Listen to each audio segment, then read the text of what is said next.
Ok, je vais vous parler de Tupperware parce que quand on regarde ça a l'air juste des bols, mais si on regarde vraiment, c'est beaucoup plus que ça. C'est une histoire avec un inventeur extravagant, une femme en entrepreneuriat, la banlieue, les changements culturels, les chaises picoques, une moto aquatique, des diamants enterrés et tellement plus que ça. Donc on plonge dans le sujet avec Earl Tupper, tout un homme. C'est drôle, son nom c'est Tupper, pas Tupper. Avez-vous vu le TikTok du podcast où le gars il dit Tupperware? Puis là il dit, dis-le encore. Ok, donc Earl Tupper était un inventeur et spoiler alert, il a inventé les Tupperware. L'inventeur il a inventé plein de choses comme une combinaison d'une lime à ongles et d'un peigne déguisé en stylo plume, un bateau propulsé par poisson, une canne à pêche qui pèse directement le poisson en le pêchant. Qui avait demandé ça? Les pêcheurs étaient comme non, mon poisson était gros même. Un miroir sous-marin, une moto aquatique, dans le fond des inventions avec ben de l'eau, ben des poissons quand on regarde ça. Donc, vers 1942, Tupper invente ce qui va être connu sous le nom de Tupperware, bien que ça l'a passé par beaucoup d'autres noms, dont Tupper Polité. Bien content que ce soit pas resté comme ça. Mais Polité parce que ça utilisait du polyéthylène, qui a commencé à être utilisé durant la Deuxième Guerre mondiale, et maintenant que la guerre était finie, tous les fabricants du temps de guerre ont essayé de passer du côté de la cuisine et des trucs de maison. Au début, c'était vraiment désastreux parce que les premiers plastiques sentaient vraiment bizarre, étaient dégueux, il y avait comme des rideaux de douche en plastique qui se désagrégeaient sous l'eau. C'était toute une histoire, donc tout le monde était comme du plastique, on n'aime pas vraiment ça. Et notre monsieur Tupper était comme, vous allez capoter. Alors, on a une tonne de Tupperware dans une tonne de magasins de détail. Dans des magazines, ils gagnent plein de prix, mais les gens normaux étaient encore vraiment pas sûrs de l'affaire et passent à côté. C'est comme ça qu'en 1948, il y avait pratiquement plus de ventes. Oh, pauvre monsieur Tupper, tu vas être correct.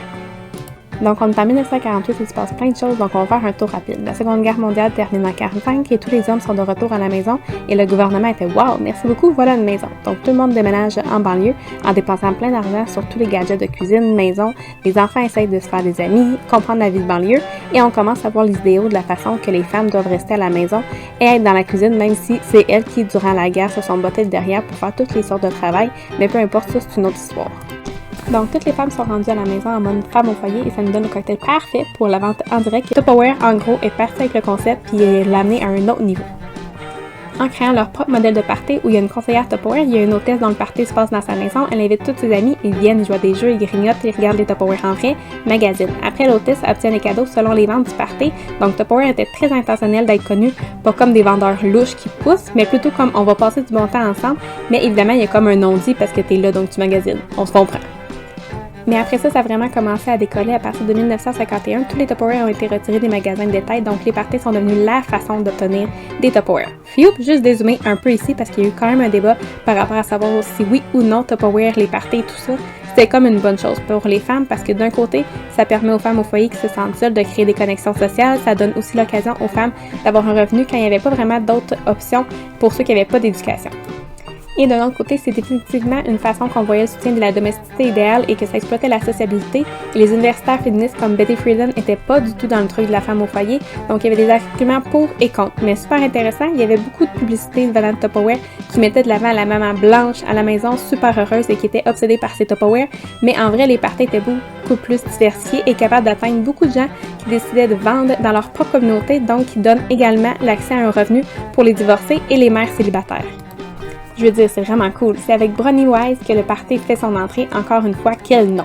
Honnêtement, je pourrais parler de Brownie Wise pour le reste de ma vie. Elle est incroyable. En résumé, c'est une mère célibataire qui a jamais terminé ses études secondaires, qui commence à vendre en party et devient rapidement la meilleure vendeuse et elle devient la vice-présidente de toute Tupperware et dirige la division des démonstrations à la maison. Alors, elle fait des trucs innovants comme les méga parties pour un groupe des meilleurs dans Tupperware qu'elle appelle les jubilés. Il y a des conférenciers, il y a des formations, il y a des fouilles massives pour des prix incroyables comme des bagues en diamant, des manteaux de fourrure, des voitures. Il y avait même enterré des petites voitures dans le vrai jeu. Il y avait aussi des danses, des chansons. C'est comme un méga sororité sur stéroïdes, mais aussi un peu comme Oprah qui dit « Tu gagnes une voiture ». Et Brownie, c'est comme la reine de tout ça et une grande inspiration pour toutes les femmes.